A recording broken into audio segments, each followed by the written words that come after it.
그 다음에 또 SNS에 보니까 이번 그 코로나 사태는 단순한 재난이 아니고 이제 예전에 그 과거의 가치를 전부 붕괴시키고 네. 이제 새로운 코로나의 신가치가 만들어졌다 하면서 네. 이제 8가지를 그랬나요? 제시하셨더라고요. 그래서 이제 그 가운데 하나 첫 번째를 보니까 악마는 디테일에 존재한다는 것이 네. 증명됐다 네. 말씀하셨거든요. 네. 이게 어떤 말인가요?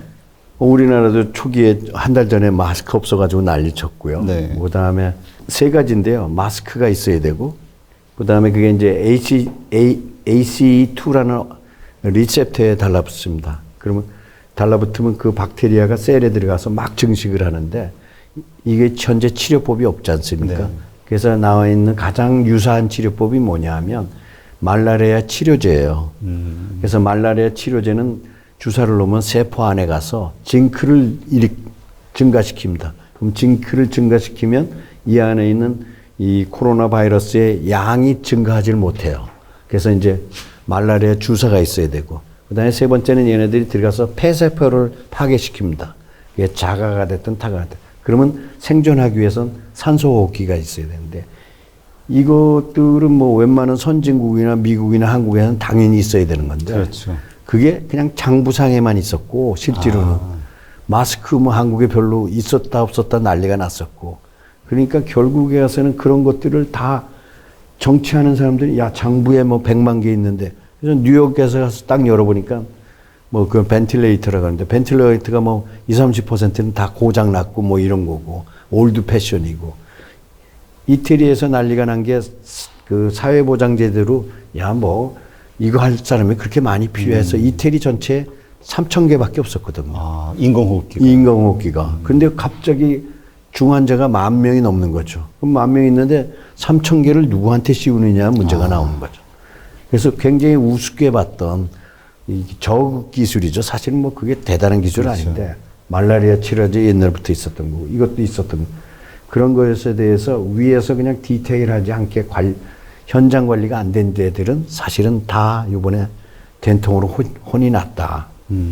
그래서 결국은 그런 의미에서 결국은 그 정치라는 측면에서 결국은 이러한 디테일을 챙기지 않으면 그러한 정권 자체가 흔들어지는. 그래서 요번에 뭐 선거 때도 뭐 문 대통령이 잘하셔가지고 한국도 박수 받듯이 초기에는 마스크 없어가지고 뭐 한국도 난리가 났지 않습니까?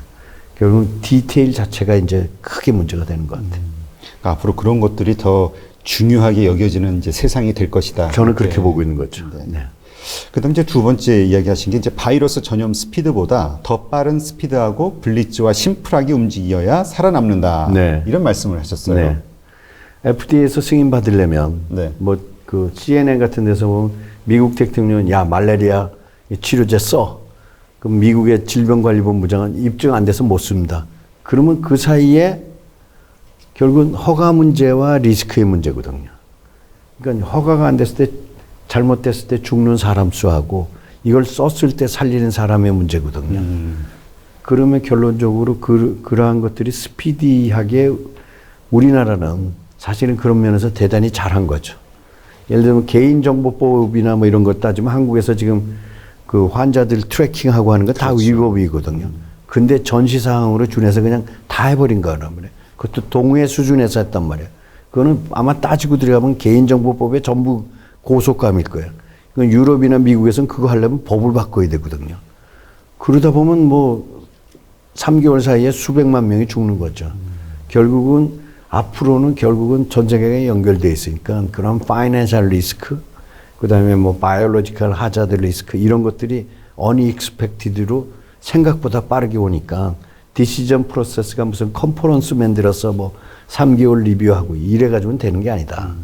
결국은 앞으로 오는 리스크 자체는 옛날에는 뭐 오는데 한 달 걸렸는데 지금은 그게 아니라 하루 만에 오니까 쓰나미처럼 그거에 대해서 디시전 프로세스가 굉장히 빠른 나라와 회사나 조직이 살아남지 그게 악법이라도 상관없어요. 근데 악법이 bad decision better than no decision이니까 그게 bad decision에도 빠르게 대응하는 게 중요하지 no decision 하는 거는 결국에 가서 망할 거다 하는 그렇게 보고 그게 아마 사례로 일본의 경우가 아마 이랬던 그런 거죠. 같죠. 일본 뭐 아시겠지만 한번 하려면 컨센서스 이루는데 6개월 가는 나라고 한번 이름은 한국은 6개월만 시행하다 끝나지만 걔네들은 컨센서스는 이루는데 뭐 1년 걸리고 한 10년 한단 말이에요. 네. 사이클이 다른 나라기 때문에 결국은 이 오는 리스크의 속도가 옛날보다는 10배 이상 빨라졌다.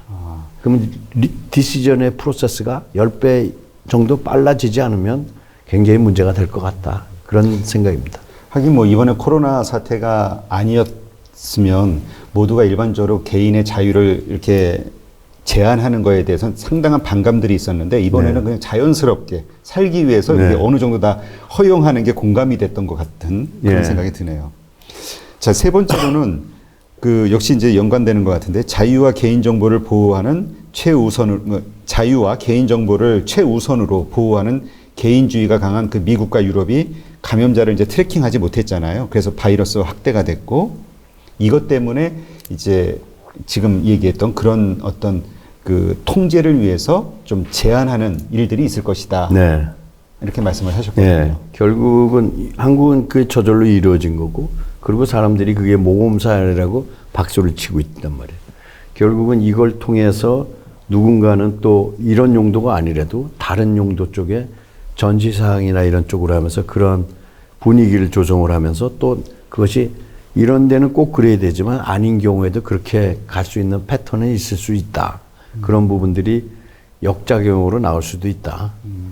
그러니까 이게 전제주의가 이렇게 들어설 수 있는 하나의 계기가 되는 것도 전 세계적으로 그럴 수도 있다. 예. 그러니까 꼭 예전에는 무슨 독재 국가여야만 이렇게 했었는데 지금은 어떤 사회의 안정과 이런 것들을 명분으로 해서 어느 나라든 선진국이든 뭐든 다 할 수 있다 이런 얘기신 거죠. 트럼프 대통령도 이건 전시하라고 전시법에 근거해서 GM 보고 벤틸레이터 만들라고 한 거거든요. 그다음에 이제 비즈니스가 이제 밀집 사회와 컨택트 비즈니스는 AI나 인공지능 비즈니스로 대체되고 일자리 그 상실이 아주 가속화될 것이다 말씀을 하셨거든요. 네. 저는 정말 그렇게 보고 있습니다. 왜냐하면 집 밖은 위험하거든요. 이제 이번에 레슨이 그렇죠. 그 집 밖에 나갔다는 죽더라 이렇게 되는 거니까 당연히 이제 오프라인 쪽에 접촉하는 부분들, 그다음에 택시 타는 것 자체도 그렇고 비행기 타는 거 뭐 이런 거 등등 이번에 크게 피해본 이런 산업들이 이제 다 그렇게 될 거고 그러면 이제 다시는 얘기지만 비대면 쪽으로 넘어갈 거고 자동차도 무인 자동차로 가는 게 더 빨라지겠죠. 왜냐하면 사람들 아무나 타고 막 그러면 겁나니까 결국은 그런 쪽으로 될 거고 그다음에 지금 가고 있는 리얼리티도 버추얼 리얼리티를 꼭 뭐 가봐야 돼. 저희도 뭐 지금 글로벌 비즈니스 많이 하다 보니까 컨퍼런스 양이 뭐 어마어마하게 옛날엔 출장 가서 페이스북 미팅 하는 건 이제 다 금지가 됐으니까 그냥 뭐 일주일에 저만 해도 뭐 새벽 뭐 시차 때문에 새벽 일주일에 두세 번씩은 이제 새벽 컨퍼런스를 하게 되거든요. 근데 그게 자연스럽게 이제 비디오 컨퍼런스만 줌 뭐 이런 걸 친구들 떴고 앞으로 이게 제가 보기에는 당연히 그렇게 될 것 같아요. 진짜 말씀 나온 김에 그 지금 이제 출장이 어렵잖아요. 해외 출장. 근데 지금 뭐 글로벌 비즈니스를 하고 계시니까 진짜 뭐 영업이라든가 뭐 이런 저런 행동들을 그냥 그 온라인 대면으로만 지금 하고 계시는 건가요? 온라인 많이 하고 그다음에 그 일점적인 게 바이올로지 쪽이니까 그런 거에 대한 그 사이언스를 설명하기 위한 그래서 저희 쪽에서 요새 그 비디오 컨텐츠를 만드는 게 이 조그만 벤처에서 하루에 1개 정도 만드는 거 어마어마하게 만들어요. 무슨 뭐 세포의 ECM이란 무엇이냐 무슨 뭐 휴먼 드리븐 뭐 바이올로지는 뭐 어떻게 되고 당뇨발은 이렇게 치료하고 뭐 이런 일들 결국은 옛날에 만나서 이렇게 PPT로 하던 거를 딱 만들어서 우리는 이거야 80~90% 그걸로 얘기하고 나머지 10% 20%는 이제 비즈니스 디스커션은 이제 그걸로 하는 그런 식으로 바뀌어가고 있습니다. 그러면 그런 거 가지고도 예전에 그 오프라인 대면을 통해서 하셨던 어떤 활동들의 성과와 비교했을 때 같나요? 아니면 좀 차이가 있나요? 차이가 있죠. 차이가 있고. 오프라인이 훨씬 낫죠. 네. 왜냐하면 속 얘기를 못 하니까. 예를 들면 1박 2일 출장을 가면 뭐 비즈니스 얘기 서너 시간 하고 또 저녁 먹으면서 뭐 이 얘기 저 얘기 하면서 또 이런 그 아이스 브레이킹이 있는데 그런 부분이 없으니까 그런 부분들이 이제 좀 문제가 되죠. 그러면 이게 이제 앞으로 말씀하신 대로 자리를 잡아가게 되면 이러한 상황 하에서 상대와 뭔가 쉽게 친해지고 커뮤니케이션 할 수 있는 어떤 기술 같은 게 또 또 엄청나게 나올 거라고 보고 있습니다. 저는. 그런 말씀 듣다 보니까 그런 분야도 있을 것 같다는 생각이 드네요. 지금 줌 같은 거, 뭐 스카이프, 뭐 이거 지금 전 모든 국내에서도 그렇게 합니다. 저희 이제 서로들 제약사들하고도 안 만나고 비디오 컨퍼런스로 얘기하고요. 그래요? 네. 그러니까 그거보다 더 업그레이드된 어떤 어플을 만든든가 편하게 만드는 분은 있으면 아마 그것도 좋은 기회라고 생각합니다. 단순한 소통 이상의 뭔가 네, 정을 네, 나눌 수 네, 있는. 예. 네, 그렇군요. 그 다음에 이제 다섯 번째로 말씀하셨던 게 이제 선진국과 후진국의 국제 분업이 없어질 것이다. 이제 그 보호무역 체제로 자기 나라, 자기 산업만을 이제 좀 보호하려는 그런 네. 경향이 강해질 것이다. 이런 말씀을 하셨거든요. 네. 그게 왜 그러냐면 여태까지 사람들이 국제 분업을 하더라도 절대 외부에 안 줬던 게 이제 전쟁 시에 필요한 식량이라든지 뭐 등등이었었는데 이게 지금 이제 바이러스 워로 넘어갔단 말이에요. 그래서 미국 입장에서는 9.11 당한 것보다도 진짜 뭐 어느 나라가 그걸 의도적으로 뿌려서 이렇게 됐다면 이건 뭐 9.11보다 10배, 100배 임팩트가 온 거니까 결국은 그런 측면에서 바이러스 워라는 측면에서 다른 나라에서 이렇게 소싱하는 일들은 거의 불가능해진다. 결국은 그런 부분들은 프로덕티비티의 이슈가 아니고 시큐리티 이슈로 넘어갈 거다. 그러면 뭐 그게 중국에서 하던 것들이 다 뭐 효율이 있든 없든 뭐 다 미국 내에서 다 하고 그런 것들은 아마 그런 쪽으로 보호무역주의 성격이 굉장히 강해지리라고 보고 있습니다.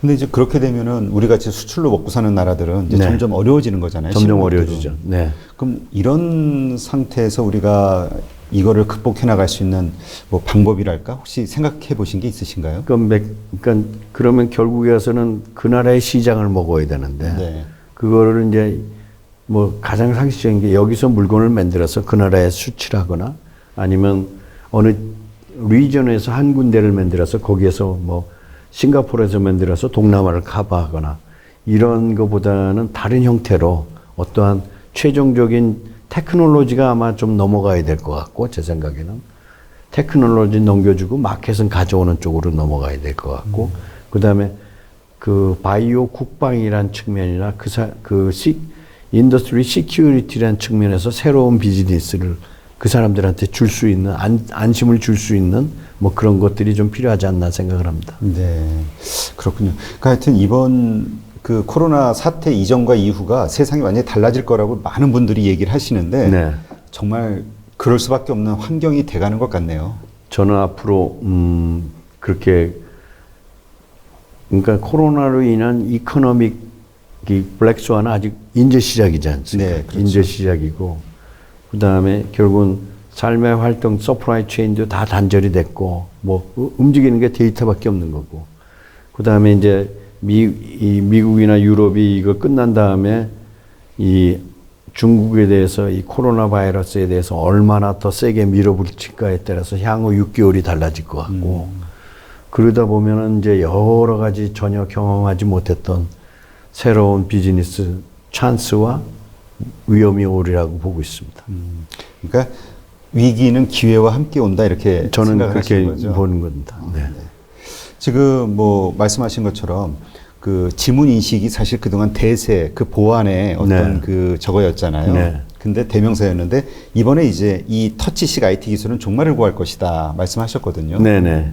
저는 그렇게 보고 있습니다. 벌써 사람들 이런 거 만질 때 벌써 부들부들 떠. 그렇죠. 이거 세균이 얼마 뭐 묻었을까? 세균이 얼마나 있을까 뭐 가서 심지어는 씻는 사람도 있고 알코올로 닦는 사람도 있고 뭐 LED로 소독하는 사람도 있는데 결국은 그런 쪽으로 이제 다 비접촉식이고 그다음에 끝나고 나서도 악수하는 것도 서로 그렇죠. 그러고 있고 그러니까 점점 그런 면에서 테크놀로지 측면에서 접촉하지 않는 그러면서 뭐 시큐리티를 할 수 있고 정은 나눌 수 있고 뭐 이런 복잡한 기술들이 아마 나오지 않을까 이렇게 보고 있습니다. 그러니까 뭔가 하여튼 그 이런 차갑지만 이성적이고 차갑지만 이런 어떤 그 기술들 네. 바탕에 어떻게 그 감성을 나눌 수 있는 네. 그런 도구들이나 그 방법이 있는지. 네, 뭐 저 홀로그램이 뜰 수도 있고요. 예를 들면 여태까지 뭐 이걸로 봤는데 갑자기 저기서 이제 어머님하고 이제 카카오톡 영상을 하는데 저게 여기서 쭉 올라올 수도 있겠죠. 네. 이제 뭐 그런 얘기들입니다. 근데 사실 이게 지금 모든 뭐 기업들이나 뭐 건물들 네. 이런 데 보면 전부 이걸로 다 돼 있잖아요. 지문 인식. 네. 이거를 만약에 바꿔야 되는 상황이 된다 그러면 이것도 엄청난 산업의 기회가 될 수도 있네요. 저는 그렇게 보고 있습니다. 네. 이걸 대체할 수 있는 거는 지금 가장 가능성 높은 거는 뭐 안면 인식도 있을 수 있고 심지어는 이제 어떤 산업들을 생각 집안에 바이러스를 들이고 싶지 않은 거죠. 그러면 집안에 딱 들어가면 뭐 에어 샤워가 나와서 쫙 소독을 할 수도 있고 결국은 뭐 유럽 쪽에서 이 코로나 바이러스가 퍼진 이유는 두 가지다. 하나는 뭐 마스크하고 신발을 안 벌어서 그렇다. 그럼 뭐 신발에 대한 뭐 소독, 뭐 멸균 뭐 이런 것도 나올 수 있어서 개인 집안에 대한 이 멸균 뭐 이런 비즈니스나 뭐 여러 가지 뭐 이 코로나로 인해서 이 겪었던 그런 거에 대한 위기 속에서 새로운 그 기회를 만들 수 있는 산업들이 더 태생하지 않을까 이렇게 보고 있습니다. 네. 참 갈수록 세상이 살기 어려워지는 네. 듯한 느낌이 듭니다. 옛날엔 바퀴벌레만 잡으면 됐는데 예. 이제 집안에 들어오는 바이러스를 잡고 살아야 되니까 눈에 보이지 않는데. 네. 예. 그다음에 이제 이번에 7번째로 그 중국발 코로나 바이러스 때문에 많은 나라들이 피해를 입었고 미국과 영국을 비롯해서 지금 뭐 표현하고 있는 것처럼 네. 이제 중국을 뭐 왕따시키고 책임 소재를 묻고 뭐 배상을 요구하고 하는 이런 일들이 본격적으로 일어날 것이다 예상을 하셨거든요. 저라면 제가 트럼프 대통령이라면 반드시 그걸 뽑을 거라고 생각을 했고 그거에 이제 일본으로 이제 며칠 전에 WHO에 대해서 돈 안 대준다. 너도 공범이잖아. 뭐 이런 얘기거든요. 그런 거로 봤을 때는 이제 진정만 좀 되고 나면 이건 내 잘못이 아니고 WHO가 뭐 이런 거에서 우리는 아무런 문제 없이 했는데 갑자기 이 양반들이 몰려와서 이러는 사태지 내가 관리를 잘못한 게 아니다. 그리고 거기에는 intentionally 뭐 이런 쪽으로 뭐 좀 또 말씀을 잘 하십니까? 뭐 그런 쪽으로 해서 좀 책임 회피도 되고 그다음에 전쟁 일으켜서 달러도 좀 챙기고 뭐 그런 일들이 일어나지 않을까 생각합니다. 그러니까 하여튼 그 뭐 또 거기 더해서 이제 뭐 아예 국방 차원으로 이런 어떤 부서가 생길 수도 있다라고. 네, 그 저는 그렇게 보는 게 제가 전에 있었던 그 셀트리온 네. 그 규모가 굉장히 큽니다. 거기에서 이런 바이러스나 이런 거를 예를 들어서 뭐 만들겠다고 하면 우리나라 전 국민을 다 죽일 수 있는 바이러스를 만드는 건 일도 아니에요. 그래서 미국 같은 경우에는 그 정도 설비는 국방 설비로 봐가지고 거기에 들어가는 사람들의 뭐 출석서부터 시큐리티를 다 체크하게 돼 있거든요. 미국은 이미 그렇게 하고 있어요. 제약회사들이. 네, 제약회사 중에서 바이올로지컬리 어떤 톡식이나 예를 들면 보톡스 같은 경우가 그런 거거든요. 뭐 이만큼 만들면 뭐 막말로 얘기해서 서울시 수돗물에다 갖다 부으면 다 죽거든요. 서울 1000만 명이. 그래요? 보톡스는 요만큼만 갖다 부으면 1000만 명이 다 죽습니다. 보톡스가 우리 좀 가볍게 미용 그걸로 그건 생각했었는데. 그건 독이고요. 그건 100만 분의 1을 희석해서 이제 신경을 죽여서 이게 이제 주름을 없애는 거니까 굉장히 독약인데 그런 식으로 이제 결국은 요번에 인텐션이 있었든 없었든 하여간 새로운 바이러스가 나와서 어느 정도 사회를 혼란시키는지 사실 뭐 전쟁이 나서 10,000명이 죽을 수도 있는데 이건 문제가 그게 아니라 누구나 다 걸릴 수 있으니까 그렇죠. 1억 명이 다 못 움직이는 사태란 말이에요.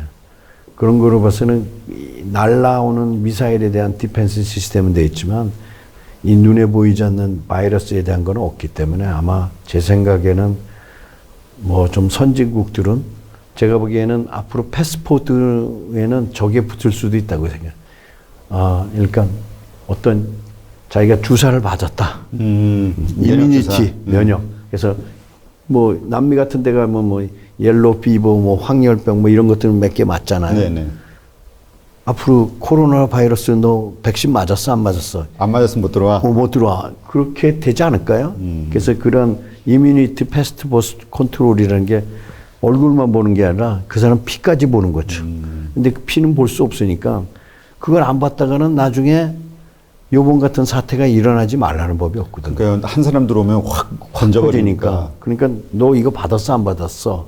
그다음에 마약 검사만 하는 게 아니라 나중에 가서 어디 가서 손 들고 있어 하면 슉 해서 거기서 바이러스 검사가 일어날 수도 있고 아마 그런 정도의 일들은 아마 몇 년 내에 산업화되지 않을까 이렇게 보고 있습니다. 아, 정말 무서운 세상이 되네요. 그 마지막으로 그 요즘 그 한국이 위상이 자꾸 올라가고 있는 그런 상황이잖아요. 네. BTS로 네. 세계 네. 그 소녀 팬들의 마음을 붙잡고 네. 또 이번에 그 기생충 네. 영화로 또 이제 또 네. 한국의 위상이 좀 드높아졌고요. 예술에 대한. 계속해서 또 이번에 이런 코로나 사태로 이거에 대응하는 한국인들, 그 다음에 한국의 어떤 의료 산업 이런 모습 때문에 또 위상이 네. 올라갔다. 네. 이제 말씀을 하셨거든요. 네. 근데 이것이 정말로 실제 어떤 그 산업의 성장과 연결이 될 수 있다라고 보시나요? 바이오 산업에? 우선 그 한국의 바이오 브랜드 가치를 이번에 제가 보기엔 수조 불 이상으로. 아, 그래요? 네, 그 정도인가요? 그 정도죠. 왜냐면 아니 디텍터가 없어가지고 사람이 죽잖아요. 뭐 그러니까 그건 어느 경우든 각국의 수상이나 대통령이나 정치가 입장에서 탑 프라이어리티인데 그걸 할 수 있는 나라가 중국하고 한국 뭐 몇 군데 있었지만 한국에서의 이런 디텍션이 됐던 것 중에서도 하이라이트는 그 테크놀로지가 아니고 스피드입니다. 아, 왜냐하면 다른 나라들은 이거 하나 검사하려면 한 사람이 뭐 하루에 10개 하는데 우린 그 자동화돼 있거든.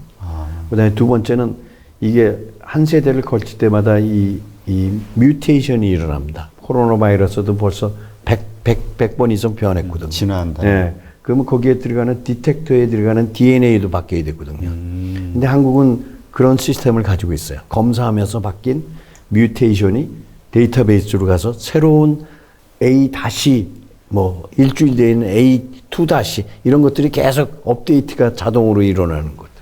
결국 그 스피드거든요.